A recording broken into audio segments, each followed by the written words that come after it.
Big Boss Malayalam season 7 count down promo ഒക്കെ ആയിട്ട് ലാലേട്ടൻ എത്തിയിരിക്കുകയാണ്. അപ്പം സീസൺ 7 ഇനി വളരെ കുറച്ച് ദിവസങ്ങൾ കൂടി മാത്രമേ, അല്ലെങ്കിൽ 6 ദിവസങ്ങൾ കൂടി മാത്രമേ ഉള്ളൂ. അപ്പൊ നമുക്കൊരു ചെറിയ ബിഗ് ബോസ് ടോക്കും കാര്യങ്ങളും ഒക്കെ തന്നെയായിട്ട് മുന്നോട്ട് പോകാം.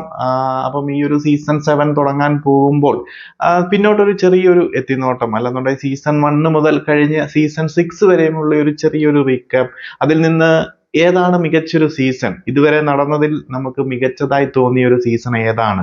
അപ്പൊ നിങ്ങൾ പ്രേക്ഷകരുടെ അഭിപ്രായവും ഒന്ന് കമന്റ് ആയിട്ട് അറിയിക്കുക. ഏത് സീസൺ ആണ് നിങ്ങൾക്ക് കണ്ടതിൽ മികച്ചതായി തോന്നിയത്, എന്താണ് കാരണം എന്നൊക്കെ ഒന്ന് കമന്റ് ആയിട്ട് അറിയിക്കുക. അപ്പം എന്റെ ഒരു വിലയിരുത്തലിൽ ഇത്രയും നാള് അല്ലെങ്കിൽ ഇത്രയും സീസണുകൾ കഴിഞ്ഞു പോയി. അപ്പം ഏത് സീസൺ ആണ് മികച്ചത്, അതുപോലെ എന്താണ് കാരണം, അപ്പൊ മൊത്തത്തിലുള്ള ഒരു റീക്യാപ്പ് തന്നെയാണ് ഈ ഒരു സീസൺ 7 തുടങ്ങാൻ പോകുന്നത് മുന്നോടിയായിട്ട്.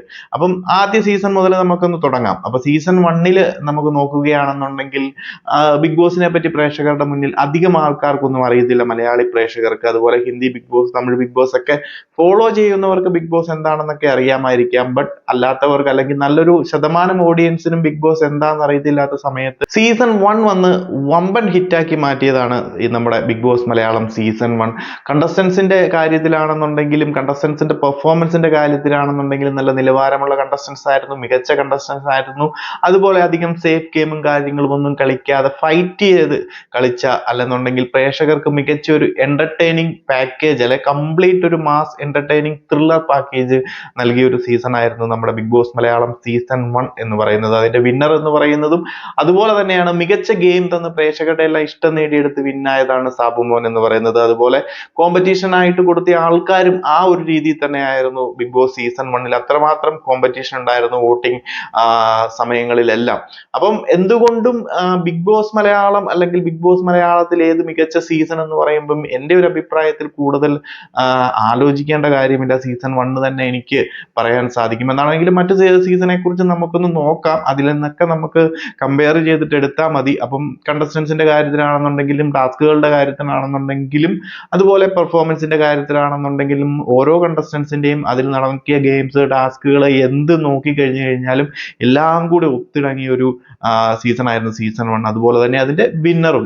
ഓക്കെ, അപ്പം അത് കഴിഞ്ഞ് നമ്മുടെ സീസൺ 2 എത്തി. സീസൺ 1 ആ ഒരു മാസ് വിന്നിങ്ങിന് ശേഷം, അല്ലെങ്കിൽ മാസ് ഹിറ്റ് ആയതിനു ശേഷം, അത്രയ്ക്കും ഒരു ഹൈപ്പിൽ അവസാനിച്ച ഒരു സീസൺ 24/7 ലൈവ് ഒന്നും ഇല്ലാത്ത ഒരു സമയത്ത് അത്യാവശ്യം സോഷ്യൽ മീഡിയകളിൽ, ഫേസ്ബുക്കും യൂട്യൂബിലൊന്നും അത്ര ട്രെൻഡിങ് അല്ല, ഇൻസ്റ്റയിലൊന്നും അത്ര ട്രെൻഡിങ്ങിലായിട്ട് വന്നിട്ടില്ലായിരുന്നു. ആ സമയത്ത് മാക്സിമം ഓഡിയൻസിനെ എടുക്കാൻ സാധിച്ച ഒരു സീസൺ ആണ് ബിഗ് ബോസ് മലയാളം സീസൺ 1.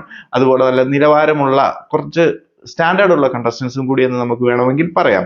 അത് കഴിഞ്ഞ് സീസൺ 2 വന്നു കഴിയുമ്പോൾ സീസൺ 2 നമുക്ക് അധികം കൺസിഡർ ചെയ്യേണ്ട കാര്യമില്ല. അപ്പം എന്താന്ന് വെച്ച് കഴിഞ്ഞാൽ സീസൺ കംപ്ലീറ്റ് ചെയ്യാൻ സാധിച്ചില്ലല്ലോ. എന്നിരുന്നാൽ പോലും രജിത് കുമാറിന് ഒരു മാസ് ഓഫ് ഓഡിയൻസിന്റെ സപ്പോർട്ട് നേടിയെടുക്കാൻ പറ്റി പുള്ളിയുടെ ഒരു എലോൺ പ്ലേ, അല്ലെന്നുണ്ടെങ്കിൽ എലോൺ സ്ട്രാറ്റജി എന്ന് തന്നെ നമുക്ക് പറയാം. ബട്ട് അൺഫോർച്ചുനേറ്റ്ലി പുള്ളിക്ക് ഈ പറയുന്ന ഒരു ഫിസിക്കൽ അറ്റാക്കുമായി ബന്ധപ്പെട്ട് പുള്ളിക്ക് പുറത്തു പോകേണ്ടി വരികയും, അതുപോലെ ആ ഒരു സീസണും നമുക്ക് കംപ്ലീറ്റ് ചെയ്യാൻ സാധിച്ചില്ല. അതുകൊണ്ട് നമുക്ക് കൂടുതൽ ആ ഒരു സീസണെ കുറിച്ച് സംസാരിക്കേണ്ട. ബട്ട് ഓഡിയൻസിന്റെ ഒരു സപ്പോർട്ട് നേടിയെടുക്കാൻ രജിത് കുമാറിനെ സംബന്ധിച്ച് ആ ഒരു സീസണിൽ സാധിച്ചു. അടുത്ത സീസൺ 3 നോക്കിക്കഴിഞ്ഞാൽ സീസൺ 2 ആ ഒരു കംപ്ലീറ്റ് ചെയ്യാൻ പറ്റാത്ത സാഹചര്യത്തിൽ സീസൺ 3 എത്തി. എന്നാൽ സീസൺ 3 എങ്ങനെയൊക്കെയോ തട്ടിക്കൂട്ടി കംപ്ലീറ്റ് ചെയ്തു. ഒരു തട്ടിക്കൂട്ട് വിന്നർ എന്നൊക്കെ പറയാം നമ്മുടെ മണിക്കുട്ടൻ. അതിലപ്പുറം നമുക്കൊന്നും പ്രത്യേകിച്ച് ആ ഒരു സീസണെ കുറിച്ചും പറയേണ്ട കാര്യമില്ല. കുഴപ്പമില്ലാത്ത രീതിയിലൊക്കെ തുടങ്ങിയെങ്കിലും കുഴപ്പമില്ലാത്ത ഒരു റിസൾട്ട് ഉണ്ടാകാനുള്ള സാധ്യതകൾ ഉണ്ടെങ്കിൽ പോലും പിന്നീട് പോകെ കണ്ടസ്റ്റൻസിന്റെ ആ ഒരു കപ്പാസിറ്റിയും നിലവാരവും ഒക്കെ കുറഞ്ഞു വരികയും, ബിഗ് ബോസിന്റെ സൈഡിൽ നിന്നാണെന്നുണ്ടെങ്കിലും വളരെ മോശമായ രീതിയിലുള്ള കൺസെപ്റ്റും കാര്യങ്ങളും ഒക്കെ പോകുകയും, പിന്നീട് ആ ഒരു സീസണും നേരെ ചൊവ്വേ കംപ്ലീറ്റ് ചെയ്യാൻ വരാതെ കൂടി വന്നതോടുകൂടി ആ സീസണും മൊത്തത്തിൽ അലമ്പിപ്പോയി എന്ന് തന്നെ നമുക്ക് പറയാം. അപ്പൊ ഒരു തട്ടിക്കൂട്ട് രീതിയിലൊക്കെ മണിക്കൂട്ടറെ വിന്നറൊക്കെ ആക്കിയെടുത്ത് സീസൺ 3 അവസാനിപ്പിച്ചു. എന്നാൽ അതിനുശേഷം വന്ന സീസൺ 4 24/7 ലൈവ് വന്നു. ഒരു മാസ് ഓഫ് ഓഡിയൻസിനെ ബിഗ് ബോസ് മലയാളത്തിന്റെ മുന്നിലേക്ക് എത്തി. ഒരു 2 സീസൺ ഫ്ലോപ്പ് ആയി പോയി, അല്ല നേരെ ചൊവ്വേ നടത്താൻ പറ്റാത്തതിന്റെ എല്ലാ കുറവുകളും നികത്തിക്കൊണ്ട് തന്നെയായിരുന്നു സീസൺ 4 എത്തിയത്. ആ രീതിയിലുള്ള കണ്ടസ്റ്റൻസ് ആയിരുന്നു. കംപ്ലീറ്റ്ലി ഒരു മാസ് സീസൺ എന്ന് തന്നെ നമുക്ക് പറയാം. ഡോക്ടർ റോബിൻ രാധാകൃഷ്ണന്റെ ഒരു മാസ് ഹൈപ്പ് അതിനകത്ത് കൊടുത്തു. അതുപോലെ തന്നെ ഒരു നെഗറ്റീവ് ഇമ്പാക്റ്റിലൂടെ ആണെന്നുണ്ടെങ്കിൽ പോലും റിയാസ് സലീം, ജാസ്മിൻ മൂസ ഇവരുടെയൊക്കെ ഒരു മികച്ച പെർഫോമൻസ് നമുക്ക് ആ ഒരു സീസണിൽ കാണാൻ സാധിച്ചു. അത്യാവശ്യം നല്ല രീതിയിൽ ഗെയിം കളിക്കുന്ന കണ്ടസ്റ്റൻസ് ആയിരുന്നു, അത്യാവശ്യം കപ്പാസിറ്റി ഉണ്ടായിരുന്ന കണ്ടസ്റ്റൻസ് ആയിരുന്നു, ഫൈറ്റ് ചെയ്യാൻ പറ്റുന്ന കണ്ടസ്റ്റൻസ് ആയിരുന്നു, അധികം ഇമേജ് ക്യൂരിയസ് ഒന്നും ആയിട്ടില്ലാത്ത കണ്ടസ്റ്റൻസ് ആയിരുന്നു മിക്കവരും തന്നെ. അതുകൊണ്ട് തന്നെ ആ ഒരു സീസണിൽ നല്ല രീതിയിൽ മുന്നോട്ട് വന്നു. 24/7 ലൈവും കൂടി ഉണ്ടായിരുന്നത് കൊണ്ട് നല്ല രീതിയിലുള്ള ഓഡിയൻസിനെ എത്തിക്കാൻ ആ ഒരു സീസണിലേക്ക് സാധിച്ചു.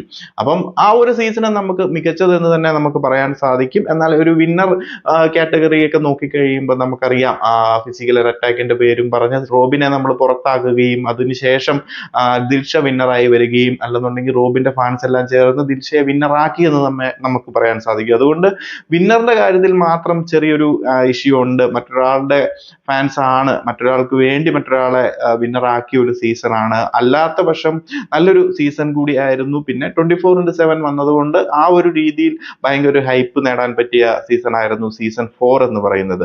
ഇതിനുശേഷം സീസൺ 5 വന്നു. ഈ ഒരു സീസൺ 4ന്റെ ഹൈപ്പുമായി ഭയങ്കര പ്രതീക്ഷകളോടെ സീസൺ 5 എത്തിയെങ്കിലും പ്രേക്ഷക മനസ്സിൽ സ്ഥാനം പിടിക്കാൻ സീസൺ 5ന് സാധിച്ചില്ല. കണ്ടസ്റ്റൻസിന്റെ കാര്യത്തിലാണെന്നുണ്ടെങ്കിലും മികച്ചത് എന്ന് പറയാൻ സാധിക്കത്തില്ല. മൊത്തത്തിൽ പ്രേക്ഷകരുടെ അഭിപ്രായത്തിൽ കുറെ വാഴ കണ്ടസ്റ്റൻസ് എന്ന് തന്നെ പറയാം. പിന്നെ ടാസ്കുകളാണെന്നുണ്ടെങ്കിലും ബിഗ് ബോസിന്റെ ആ ഒരു ഗെയിം രീതികളും എല്ലാം തന്നെ മൊത്തത്തിൽ പണി പാളിപ്പോയി.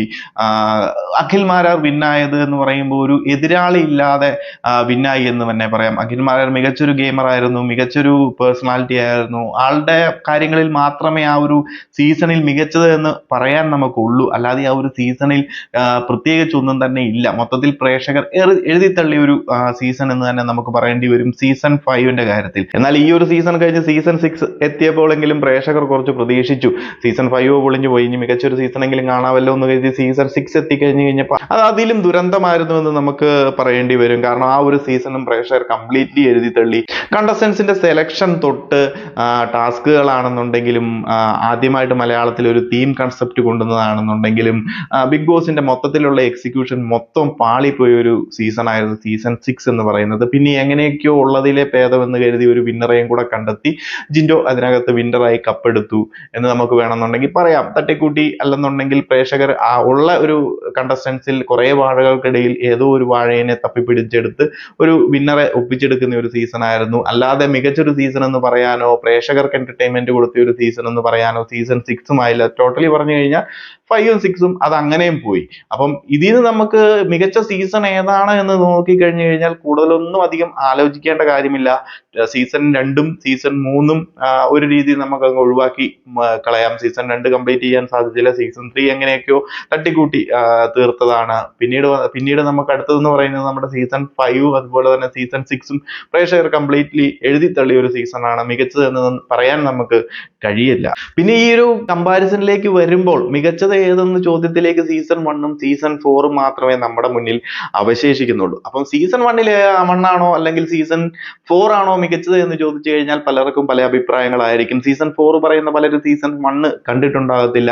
അപ്പൊ ഇത് രണ്ടും കണ്ടിട്ടുള്ള ആരും സീസൺ 1ലും മികച്ചതാണ് സീസൺ 4 എന്ന് ഒരിക്കലും പറയത്തില്ല. ബട്ട് നല്ലൊരു ശതമാനം ഓഡിയൻസ് ബുള്ളിങ് അല്ലെന്നുണ്ടെങ്കിൽ മാസ് ഓഫ് ഓഡിയൻസിനെ ബിഗ് ബോസ് മലയാളത്തിന് മുന്നിലേക്ക് കൊണ്ടുവന്നത് സീസൺ 4 തന്നെയാണ്. കാരണം ആ സമയത്താണ് 24/7 ലൈവും കാര്യങ്ങളും ഒക്കെ വന്ന് സോഷ്യൽ മീഡിയകളിലൊക്കെ കണ്ടമാനം ഒരു മാസ് ഓഫ് ഓഡിയൻസ് ആക്റ്റീവായി തുടങ്ങിയത്. അതിന്റെ ഒരു ഹൈപ്പ് തന്നെയാണ് സീസൺ 4 ഉണ്ടായിരുന്നത്. സീസൺ 1നെ സംബന്ധിച്ച് ഇതൊന്നും ഇല്ലാത്ത സമയത്ത് അത്രമാത്രം ഹൈപ്പ് കൊടുത്ത് അത്രമാത്രം മികച്ചൊരു അഭിപ്രായം നേടാൻ പറ്റിയ ഒരു സീസൺ ആയിരുന്നു. അത് വെറുതെ പറയുന്നത് മാത്രമല്ല, അങ്ങനെയായിരുന്നു ആ ഒരു സീസൺ എന്ന് പറയുന്ന ഒരു കംപ്ലീറ്റ് പാക്കേജ് തന്നെയായിരുന്നു.